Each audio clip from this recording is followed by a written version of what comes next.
You got Lance Lynn coming back. Tim Anderson's coming back.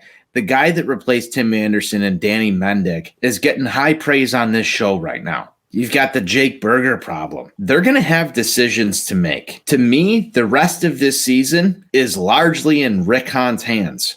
Because if Jake Berger's swinging a hotter bat than Andrew Vaughn and Eloy's back, how do you make that happen? How do you get there if Danny Mendick has proved himself to be your starting second baseman? And this is a critical moment of how you play this. The real Carlos Pena, we traded you move is to get rid of Eloy Jimenez. And that's a fucking screaming hot take coming from me right now.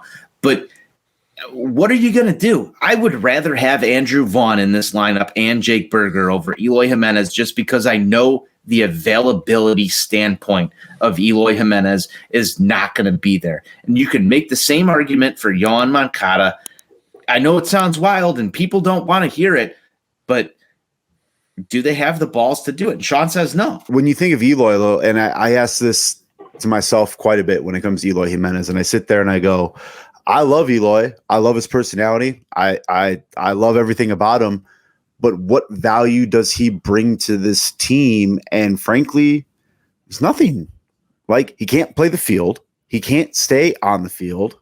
And offensively, what really is he bringing us? Ground balls to shortstop? It's not going to be an easy thing to swallow if you're a White Sox fan trying to move Eloy Jimenez or Yohan Moncada. So what's your lesser of two evils here? Where do you feel more confident that you have somebody who's ready to go?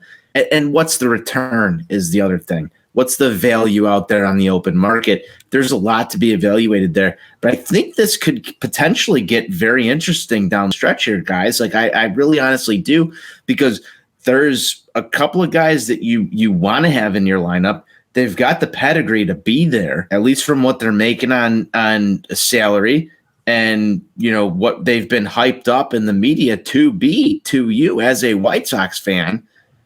And this is all going to come to a head here at the trade deadline.